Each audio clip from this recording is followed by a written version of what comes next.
Let me ask you a question. What happened to the Confederate soldiers after the Civil War?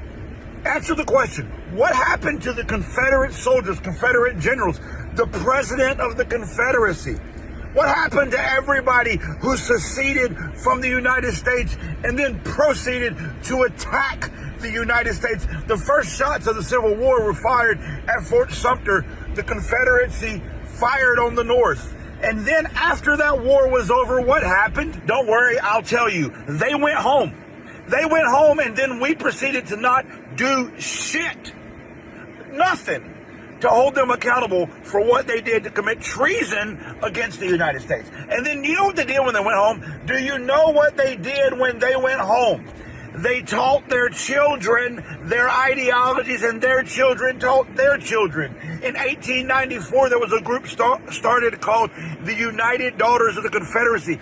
That's the group that is solely responsible for resurrecting Confederate statues across the South. The reason they did it was to remind black people where they were. That was their actual stated reasoning. They also rewrote textbooks. They didn't call it the Civil War. They called it the War of Northern Aggression. The battle flag of Northern Virginia, which is also known as the Southern Cross, that was also found on the second and third national flags of the Confederacy, was also resurrected by the United Daughters of the Confederacy. We call it the Confederate flag, aka the rebel flag. And it started flying all across the South. In fact, the first time that that flag was flown inside the U.S. Capitol wasn't when the Confederacy invaded the U.S. during the Civil War, but it was on January 6, 2021. Now, why would a flag from the Civil War be walking through the halls of the Capitol on January 6, 2021? I'll tell you why. Because after the Civil War, the Confederacy just went home.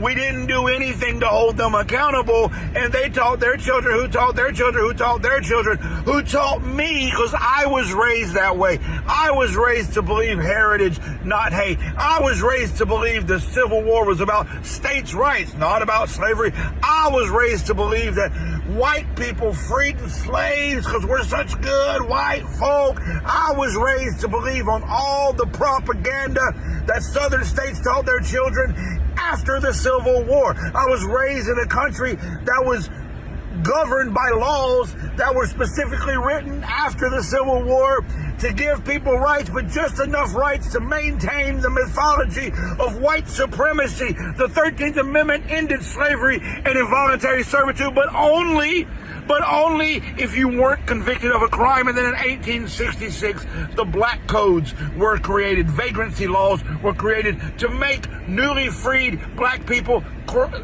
criminals, so they could be slaves again. The 14th Amendment's currently under attack by this administration. Why would the 14th Amendment, written after the Civil War, be under attack by an administration in 2026? Because after the Civil War, the Confederacy just went home and taught their children, who taught their children, who taught their children. We've been in a cold Civil War with the losing side of the Civil War since the Civil War ended. They lost, but they didn't give up. That's why they use the phrase, the South will rise again. I heard that my whole life. And the South will rise again means that they will take over the United States government because they lost the first time. And now they have. You need to understand this problem is not Donald Trump. The problem is not just Stephen Miller. The problem is that while they prepared themselves from 1865 to present day to rise again, nobody took it seriously. And now that they have risen to the highest ranks of the government, now that they are rigging our elections, now that they have written out publicly a plan to maintain power for the next 100 years, you think we will simply vote them out in the midterms and all our fucking problems are solved. They are not the problem. They are a symptom of the problem that we have continued to ignore in this country for the better part of the entire existence of this country. The Confederacy controls the government. The mythology of white supremacy is making the rules. And I fear that we still don't see that and still don't have plans to hold the Confederacy, to hold white supremacy, to hold MAGA accountable. I fear that we think this is a single person problem, a single administration problem. I fear you don't understand what's actually happening in this country, and I fear you are not fucking mad enough. You are not alerted enough. All the 5 alarm bells. This is a 5 alarm bell, a 5 alarm bell. Everybody says this shit every fucking day, and I fear that not enough people truly grasp the gravity of what's actually fucking happening. The Confederacy went home and spent the last 160 years making a plan to rise again. And they succeeded. So now the question becomes, what the fuck are we going to do? Because electeds are not going to help us. Democrats don't know what the fuck they're doing. The power of the people has always been more powerful than the power of the people in charge. Wake up, America.